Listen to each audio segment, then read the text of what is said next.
कि आपको पता है कि अभी बेसिस अभियान के तहत निःशक्त जनों की भर्ती है तो कई सारे डिपार्टमेंट में वैकेंसी निकली हुई है। तो मेरी एक आपसे गुजारिश है कि यदि आपके पड़ोस में आपके रिश्तेदार या कोई ऐसा व्यक्ति है जो निःशक्त जन है, जो दिव्यांग है, तो कृपया करके अभी आप उसे बता दीजिए, क्योंकि यदि वो 8th क्लास का भी है, 10th का भी है, 12th का भी है, किसी का भी है, तो आप ये मान के चलिए अभी उसकी जॉब बिल्कुल आसानी से लग सकती है, क्योंकि इतने सारे डिपार्टमेंट है वहाँ पर वैकेंसी निकली हुई हैं और ये सभी वैकेंसी सरकारी हैं। मतलब ज़्यादातर वैकेंसी जो है वो सरकारी हैं। एक बार अगर वो सेट हो गए तो सही काम करते रहे तो अभी परमानेंट उनका काम हो जाएगा। मध्य प्रदेश शासन संसदीय कार्य विभाग का है मंत्रालय वल्लभ भवन एक विशेष अभियान के तहत निःशक्त जन की भर्ती हेतु विज्ञापन। मध्य प्रदेश शासन सामान्य प्रशासन विभाग मंत्रालय वल्लभ भवन भोपाल के पत्र क्रमांक F82/2013 आपरा 1 भोपाल दिनांक 4/1/2024 के प्रावधान के अनुसार विशेष अभियान के तहत निःशक्त जन के पद की पूर्ति की जाना है। आवेदन पत्र निम्न पद हेतु निर्धारित योग्यता एवं अर्हता रखते हुए नीचे दर्शाए गए विविध प्रारूप में विज्ञापन जारी होने की तिथि से दिनांक 11/7/2024 तक कार्यालयीन समय 5:30 बजे अवकाश के दिनों को छोड़कर अपर सचिव, ध्यान से देख लीजिए, अपर सचिव मध्य प्रदेश शासन संसदीय कार्य विभाग कक्ष क्रमांक 203 वल्लभ भवन 1 मंत्रालय भोपाल पिन कोड 462004 के नाम से संबोधित कर प्रेषित करें। निर्धारित समय अवधि पश्चात प्राप्त होने वाले आवेदन पत्रों पर विचार नहीं किया जाएगा एवं ना ही इस संबंध में कोई पत्राचार किया जाएगा। डाक से हुए विलंब के लिए विभाग उत्तरदायी नहीं होगा। रिक्त पदों का विवरण, वेतनमान, निर्धारित योग्यता की जानकारी निम्न अनुसार है। पद का नाम सहायक ग्रेड 1 है, अनुसूचित जनजाति हेतु आरक्षित है। रिक्त पद 1 है, लोकोमीटर डिसेबिलिटी जिसमें सम्मिलित है, सेरेब्रल पाल्सी, कुष्ठ रोग, एसिडिक पीड़ित, मस्कुलर डिस्ट्रॉफी हेतु स्वीकृत पद।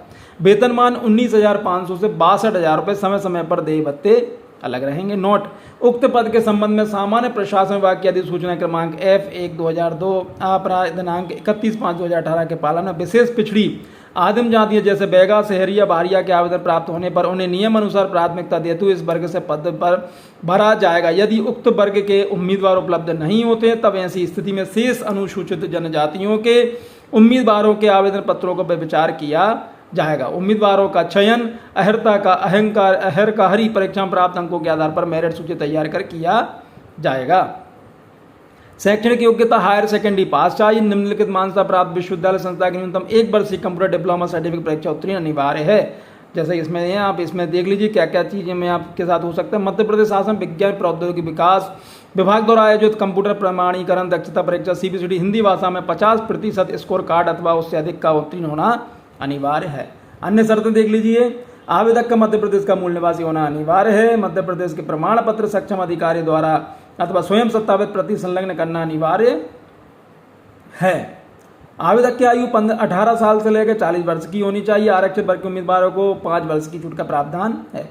आवेदक का मध्य प्रदेश के किसी भी रोजगार कार्यालय में जीवित पंजीयन होना अनिवार्य है। अन्य विभाग में कार्यरत आवेदक कर्मचारी नियोजक के माध्यम से आवेदन कर सकते हैं। मांगे जाने पर सभी प्रमाण पत्रों की मूल प्रति दिखाना अनिवार्य है। निःशक्तता का डिजिटल प्रमाण पत्र संबंध जिले के शासकीय जिला चिकित्सालय में मेडिकल बोर्ड के द्वारा जारी किया ही मान्य होगा। कोई भी उम्मीदवार जिसने विवाह के लिए निर्धारित की गई न्यूनतम आयु से पूर्व विवाह कर लिया हो इस पद पर नियुक्ति के लिए पात्र नहीं होगा। जिस आवेदक को 2 से अधिक संतान, उनमें से एक की संतान की यदि 26 जनवरी 2001 को या उसके पश्चात हुआ हो तो ऐसे आवेदक नियुक्ति के लिए पात्र नहीं होंगे। मध्य प्रदेश सामान्य प्रशासन विभाग के परिपत्र क्रमांक 12 दिसंबर 2019 के अनुसार 3 वर्ष की परिवीक्षा पर प्रथम वर्ष 70%, द्वितीय वर्ष 80% और तृतीय वर्ष 90% वेतनमान देय होगा। नियुक्ति से संबंधित सभी अधिकार अपर मुख्य सचिव मध्य प्रदेश शासन संसदीय कार्य विभाग भोपाल के पास सुरक्षित होंगे। उक्त भर्ती के संबंध में विस्तृत जानकारी आवेदन पत्र के फॉर्मेट सहित विभागीय वेबसाइट DRIPAD@mp.gov.in पर उपलब्ध है अतः उक्त वेबसाइट से जानकारी प्राप्त की जा सकती है। भर्ती से संबंधित आगामी सभी सूचना विभाग की वेबसाइट पर ही प्रदर्शित की जाएगी। तो ये वेबसाइट है, यहाँ पर जाके भी आप इस चीज़ को देख सकते हैं। चलिए, बहुत बहुत धन्यवाद। Thank you.